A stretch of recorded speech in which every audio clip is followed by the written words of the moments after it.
Halo guys, selamat datang lagi di Obrolan Tak Biasa, channel yang selalu ngobrolin hal-hal beda dari biasanya, misteri, fakta aneh, dan yang bikin mikir. Kali ini kita bahas kasus yang lagi rame nih. Kalau ngomongin komunitas online yang bahaya, apa sih yang kebayang di kepala kalian? Grup-grup aneh? Atau pasar gelap di internet?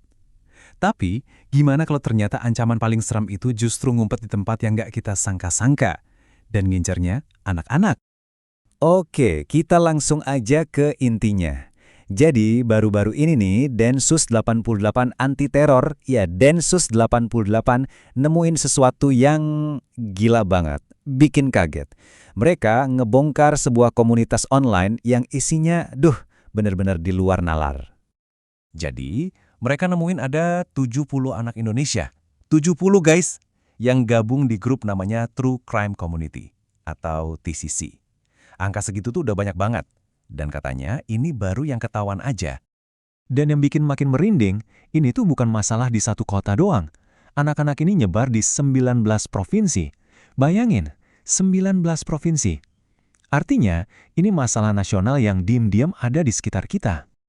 Nah, kalau kita lihat datanya, paling banyak itu ada di DKI Jakarta, ada 15 anak. Terus Jawa Barat 12 anak, sama Jawa Timur 11 anak. Gila kan? Ini tuh pusat-pusatnya Indonesia, bener-bener harus waspada. Dan ini nih yang paling bikin hati nyes. Usia mereka itu antara 11 sampai 18 tahun. 11 tahun guys, masih SMP, SMA gitu.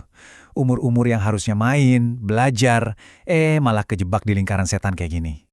Terus pertanyaannya, siapa sih anak-anak ini? Kok bisa sih mereka sampai kejeblos ke komunitas serem kayak gitu?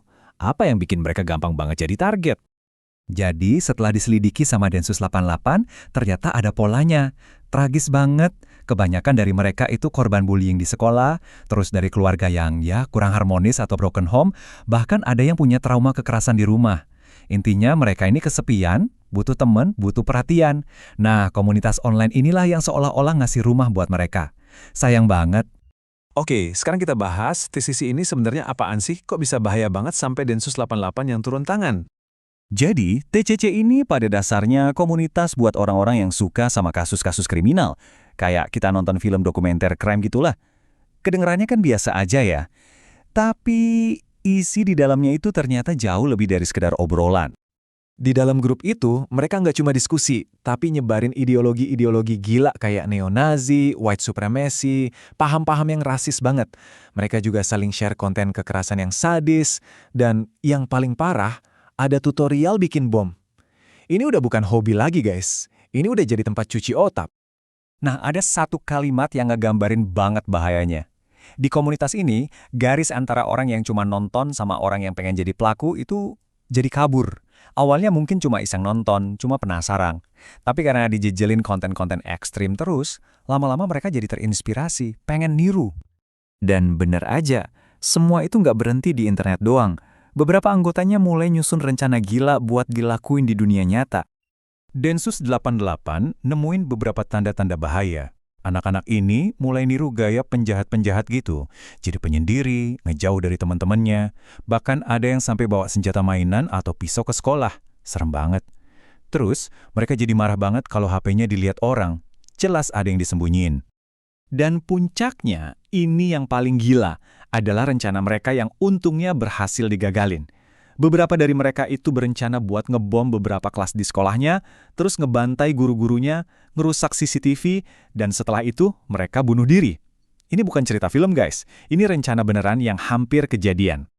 Jadi, ini tuh bukan lagi sekedar kenakalan remaja di internet ya. Ini ancaman radikalisme digital yang nyata. Nggak perlu ada organisasi resminya, bahayanya justru karena dia nyebar diam-diam nggak kelihatan. Untungnya Densus 88 gerak cepat. Dari 70 anak yang ketahuan itu, 67 diantaranya udah didatengin buat dikasih konseling. Ini penting banget buat ngebantu mereka keluar dari lingkaran setan ini. Kasus ini benar-benar jadi tamparan keras buat kita semua sih, terutama buat para orang tua. Dunia digital itu nggak selamanya aman. Pengawasan orang tua itu penting banget, biar anak-anak kita nggak jatuh ke lubang yang sama. Nah guys, itu tadi ringkasan kasusnya yang bikin merinding. Makanya orang tua dan kita semua harus lebih waspada nih sama apa yang anak-anak akses di medsos. Jangan sampai terpapar hal-hal gini tanpa pengawasan. Stay safe ya. Kalau kalian penasaran detail lengkapnya atau punya pengalaman serupa, langsung cek full video di channel Obrolan Tak Biasa. Jangan lupa like, subscribe, komentar pendapat kalian, dan nyalin bel biar nggak ketinggalan obrolan tak biasa selanjutnya. Sampai jumpa!